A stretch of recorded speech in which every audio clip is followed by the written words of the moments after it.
Hello, my beautiful friends. I'm excited.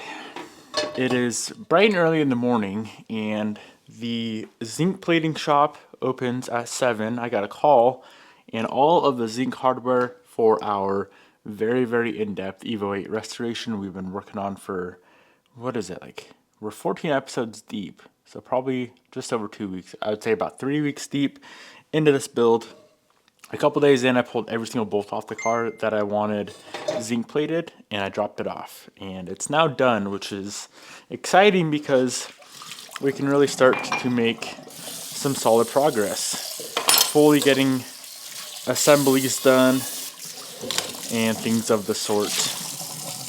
Not only that, I'm just excited about, I guess you could just say I'm excited about life right now. I feel like a lot of things that I personally have been working on and us as like a company have been working on are finally coming full circle, like coming into fruition.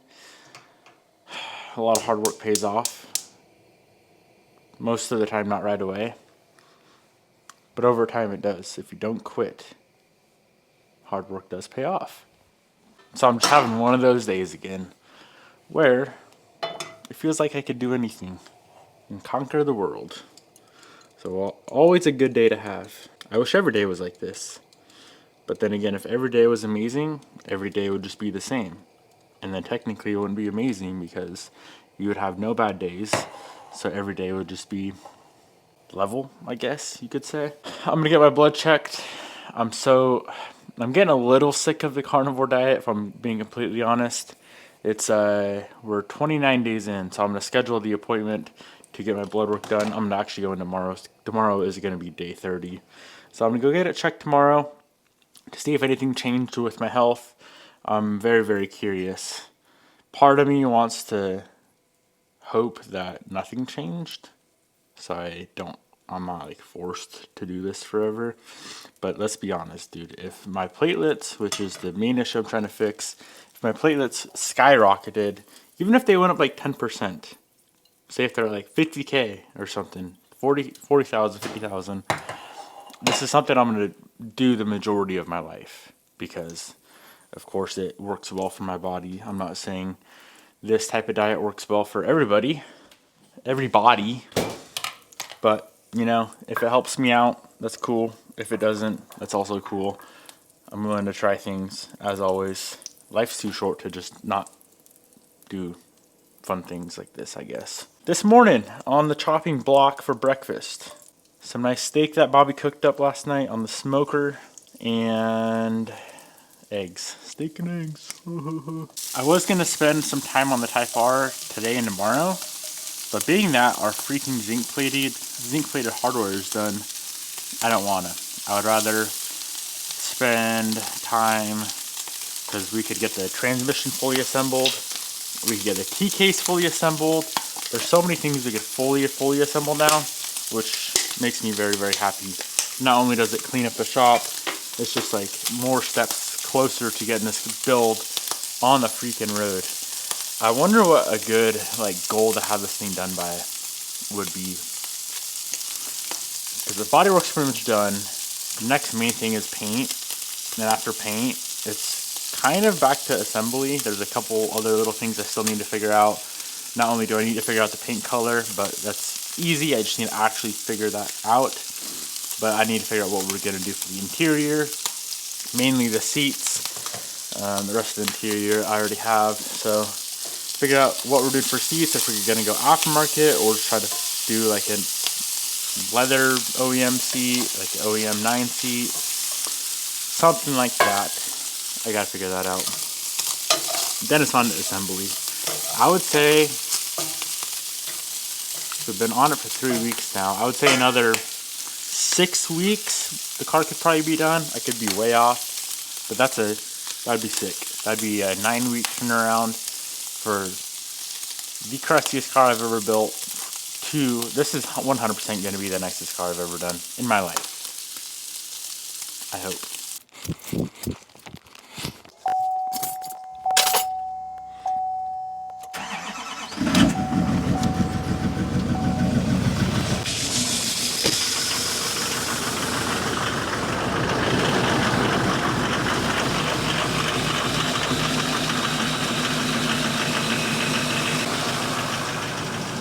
It is freaking cold out here.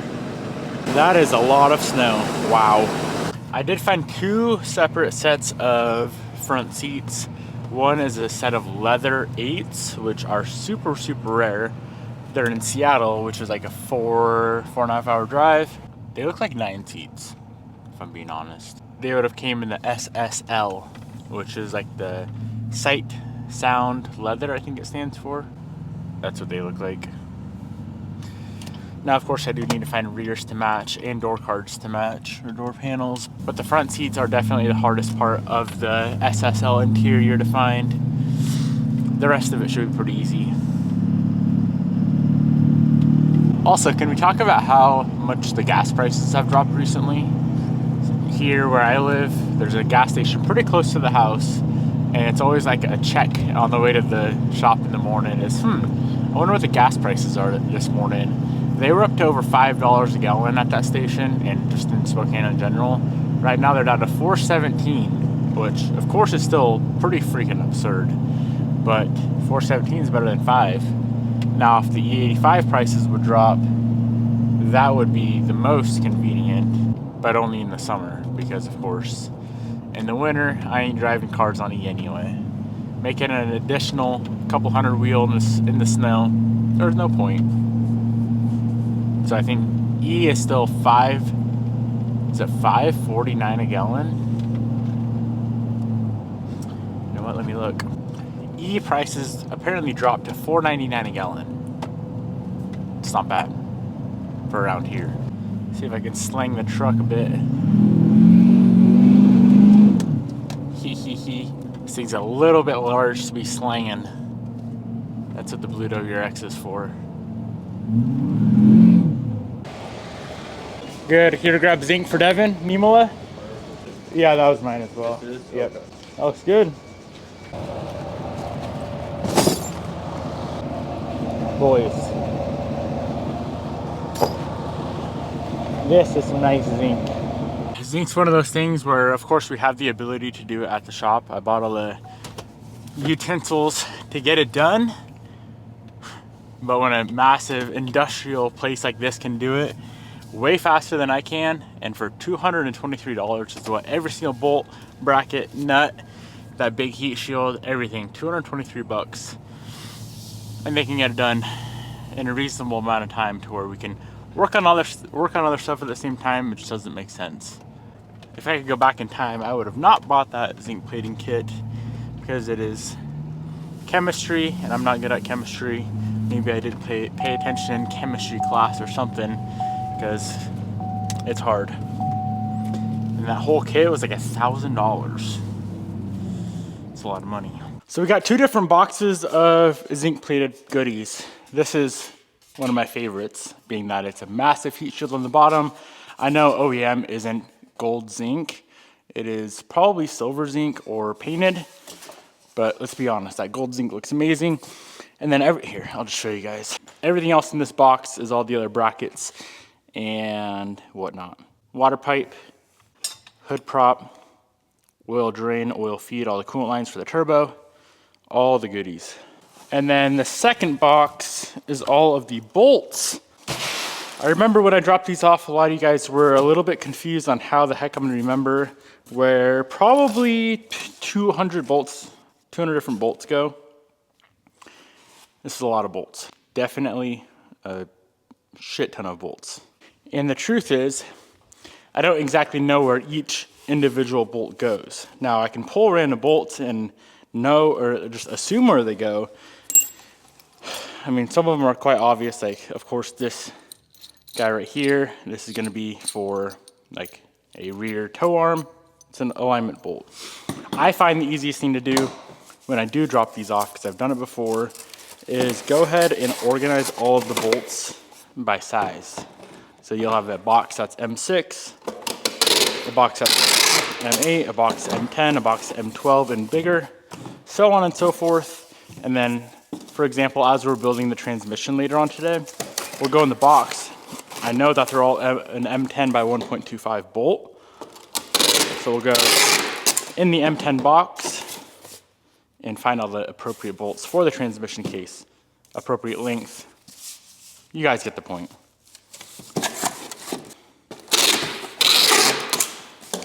And then I'm gonna have a bolt for the random stuff as well. Or not a bolt, a box for springs, brackets and whatnot. Look at how good these things turned out. Also, it is nice to know that they can go ahead and zinc plate brackets that have a rubberized coating. This is one of the e-brake clips, or maybe that's power steering line. Either way, stuff that has a rubberized coating on it, it's nice to know that they can do that as well. Everything has been fully organized. First box is random goodies, drain plugs, banjo bolts, whatnot. This is at M5, M6, M8, M10, M12, and up. Pretty much everything in this box right here, that would all be for like subframe stuff. Front, rear subframe, control arm, all those goodies. I want to go ahead and assemble the transmission. So we have a bunch of nice Cerakoted parts that we did probably a week ago, all wrapped up, ready to go. Everything for the whole entire transmission build is laid out. So we have the diff, gear sets, the forks, and pins. Here's all of the bearing races with the shims and whatnot. Of course, those are very important to go back in the same place they came out of. Bunch of random accessories, reverse gear, the cases, clutch fork, and this will be part of the shift selector, which that stuff is over there. The first thing that we're gonna do is go ahead and get all of the bearing races and shims back where they belong, inside the case housings, or the case halves. Ideally, we don't wanna have to hammer these races back in, so I'm gonna heat up the case. It's not a super tight fit in there, but it's definitely a tighter fit.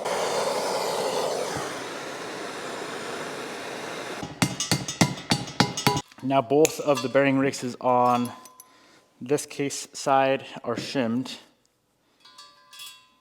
A good method is to just zip tie everything together. If there's a seal, zip tie it to the race and the shim so you know exactly where everything goes.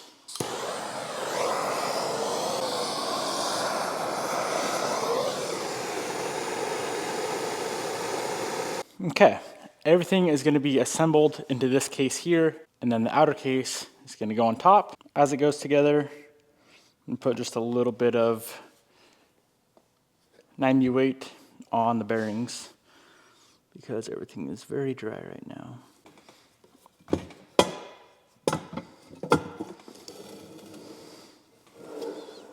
Beautiful. So this is going to be a bit tricky. Everything kind of has to go in at the same time. If we put the diff all the way down, we won't be able to get that shaft in because of the bearing on the back side.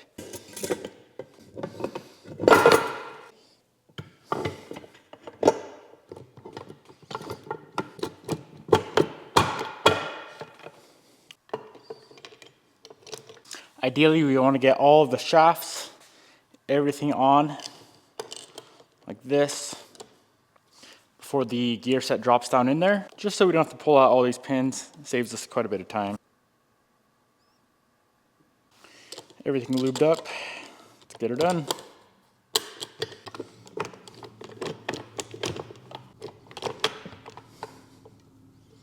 Everything that needs to be installed in this side is in. The shafts, the forks, the pins, the diff. It's all lubed up, ready to go. Now we're gonna grab the other case half and set her up on there. There's a shim that goes on the top of this input shaft right here. Don't forget that. And of course, don't forget sealant. We can't forget sealant. You know what? There's one thing we need to do real quick, and that is go to the store for some hardware. There was this baffle that sits right up in here that's riveted on, and I decided to remove it so we could get it all cleaned out behind there. So I need to run in and grab all of the hardware for that guy. Too cold. Way too cold. Definitely do not need traction control in this beautiful snowy weather.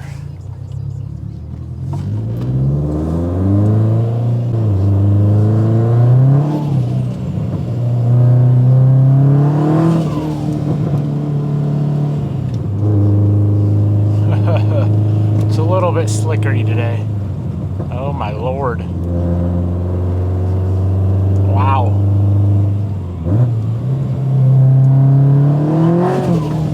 There's probably gonna be quite a few wrecks.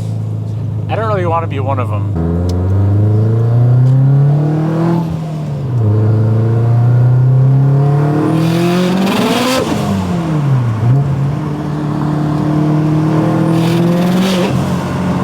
Okay, picked up some nice stainless Ellens, and I will be Loctiting these guys in just so they never back out. We are now going to get the cases together. Got some brake cleaner here to clean up the gasket surface. I like brake clean. I've used acetone in the past, or even like, what am I looking for? Reducer, paint reducer works too. But I feel like brake cleaner is cheaper and it works very, very good. Gasket sealer of choice. This is what I always run, pretty much on everything. 1217H, this is a 3-bond product.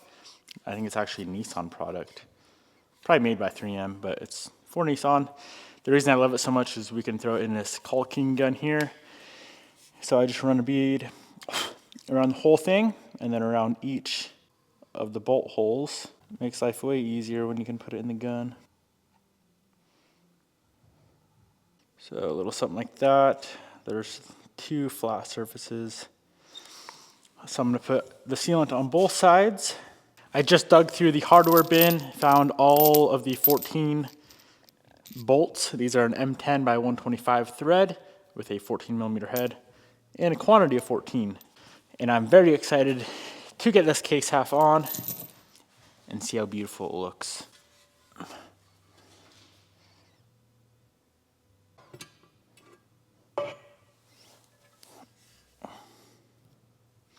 A little bit tough with this spacer or the shim that goes up top. There we go. Cases should go together with really no binding, like that. Everything still spins. Let's throw in the first bolt. I might completely refrain from using an impact while putting this car back together, just so we don't mess up any of the hardware.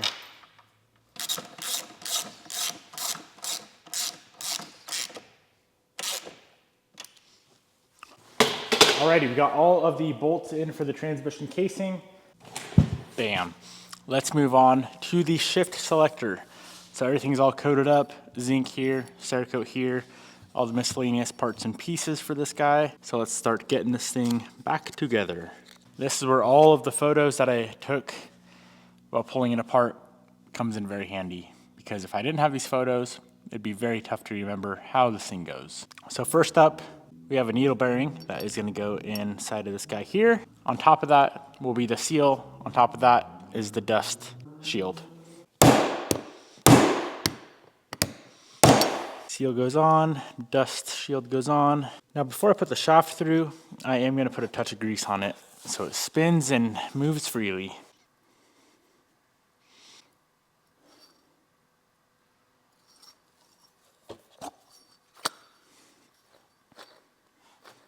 You have to pull out the laptop for this. There's so many pieces that go into the shift selector.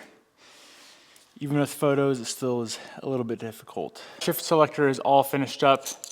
Got that little piece on where it belongs. Some grease for the bearing that's down inside the trans. Need a little bit of RTV.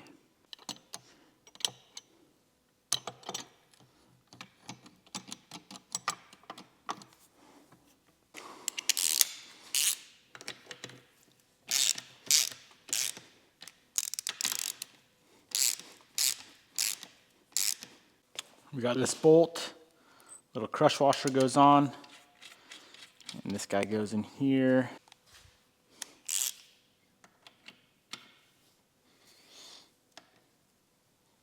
Now the 3 detents that go up here, I was a little bit worried about getting these zinced because it has a built-in spring and then the ball, but they still seem to work just fine. I took a chance on that one and it paid off. A little bit of grease. I usually will make sure a trans works before sealing it up, but these transmissions are so simple that I'm confident that's gonna work just fine. And this guy goes here. I could have had that zinced too, knowing what I know now. All right, so first, second, third, fourth, fifth, reverse. Just finished up building the rest of the shift selector goodies. So the bracket, the little lever. If I'm being honest, I feel like the majority of the time spent tonight so far is sifting through the hardware to find the proper bolts. It's not hard, it's just there's so many bolts right now because the car is completely torn apart that it's very time consuming. So let's get this guy on. Now this piece is adjustable, as you can see. So for now, I'm just gonna set it in the middle. When we go to drive the car, if we don't like how it's set up, we can adjust it. Adjust it then. Trying to be so careful with every little thing. Sometimes I wonder why. It's a freaking car at the end of the day. But my blood, literally, my sweat. No tears yet, but maybe one day there'll be tears with this build. Everything's going into this build. I'm always trying to up my game, you know what I'm saying? With every car build. It's so funny because initially, like a month ago, this was supposed to be a simple build. And now, of course, it's the most in-depth build yet, which I don't mind. I'm having the time of my life. All right. Okay.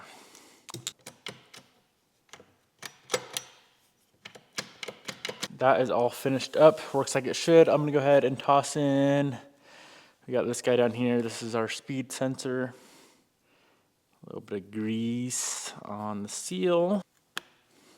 Unfortunately, we got a little issue. I went to install the shifter cable bracket, and as you can see, 90% of it is zinced, but these guys here, because they're rubber mounted, did not get any sort of zinc plating. So we have two options. We can just strip the whole thing and paint it or powder coat it. I love how it looks. Or we can mask the whole entire thing off and just squirt a little bit of black paint on just these brackets that missed the zinc, and I think that's what I'm gonna do. It's gonna be a bit tricky of masking, but we'll get her done. Well, I probably just spent 20 minutes or so getting this guy masked off. Let's get her coated.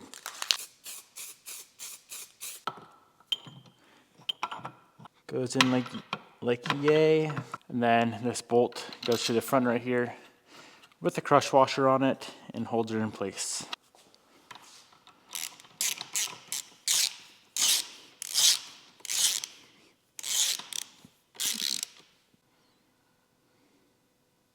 I debated having this cover here zinced, but that'd be a lot.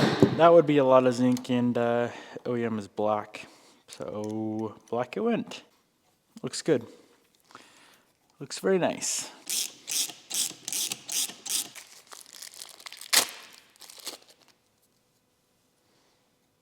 Alrighty, moving right along. I've already got a ton of stuff installed. It's getting late, but I want to get more parts on. I'm debating skipping the gym, which I don't like doing. I unfortunately had to skip the gym last night, and well, I didn't have to, but I chose to get the head Cerakoted. And if I keep moving and keep doing this, I ain't gonna make it tonight either. 2 days in a row, it's pretty bad. But how could you quit? How could you stop building this transmission? That'd be tough because it's turning out immaculate.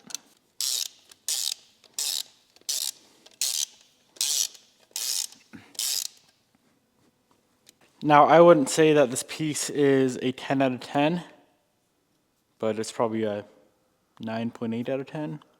It turned out really, really nice. Of course, I'd prefer it to be all zinc, but is it really worth bringing this all the way back and saying, here's my bracket. You didn't do it right. Probably not. Probably not. At some point, you just gotta like accept not 100% perfection. I mean, you don't have to, but if we ever want to make progress on this car, we kind of do. And does it look bad? No. Is it done wrong? I wouldn't say it's done wrong. It's just not, you know, it ain't perfect. Alrighty. What do we have left to have a complete transmission? We have the throwout bearing with the fork and all that good stuff, and a couple little doodads. So with that being said, we need a throwout bearing. With that being said, let's open up our clutch. Because I love this clutch. I put this clutch in all the cars. Yep, you guessed it. We are doing the good old Mod Twin from ACT. I think I have this clutch in probably 4 of the builds right now. And I can honestly say, I guess I don't need to say anything. There's a reason I use it in every car. And it's probably because it is the best. So there's the beautiful clutch, but all we need right now is the throwout bearing. And I guess we need the grease. Bit of lube where the bearing slides back and forth. And then I'm gonna go ahead and toss a bit of lube on the splines so she can slide on in. I actually want this thing ready to go for when we are ready to connect it to the engine. There ain't no horsing around. We just bolt her together. Oh yeah, she slides nicely.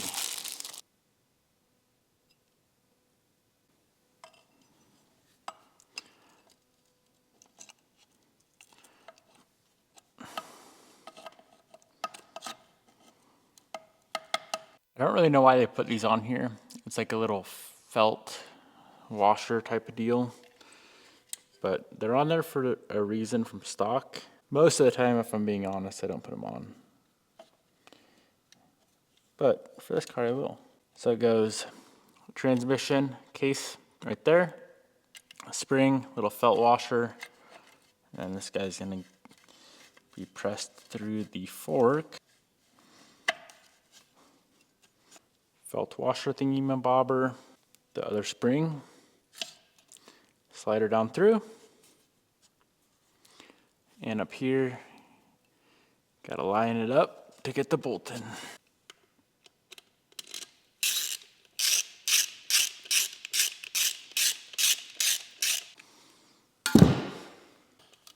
Ow.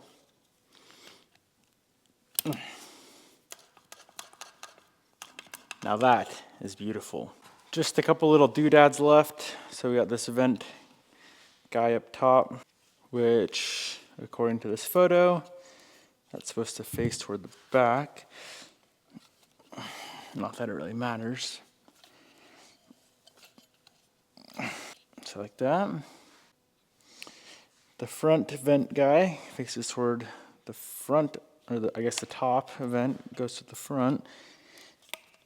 According to the OEM photo. Got the little dust boot for the fork. Should I have repainted that clutch fork?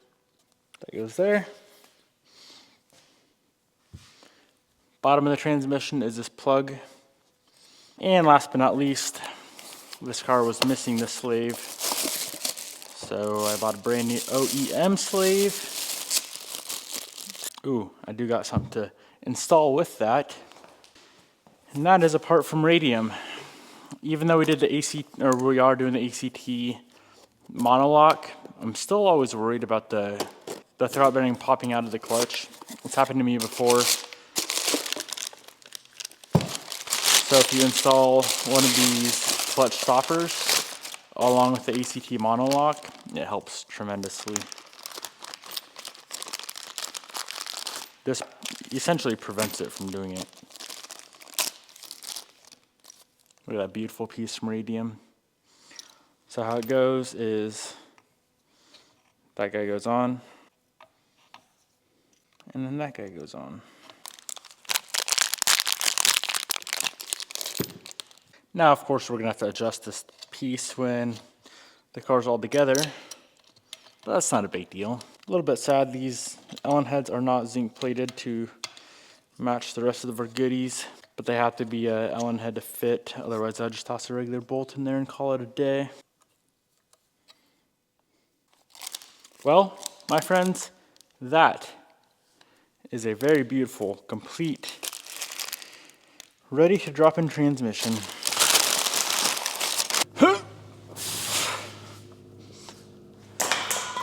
Now this, my friends, is probably the nicest complete unit that I've ever built.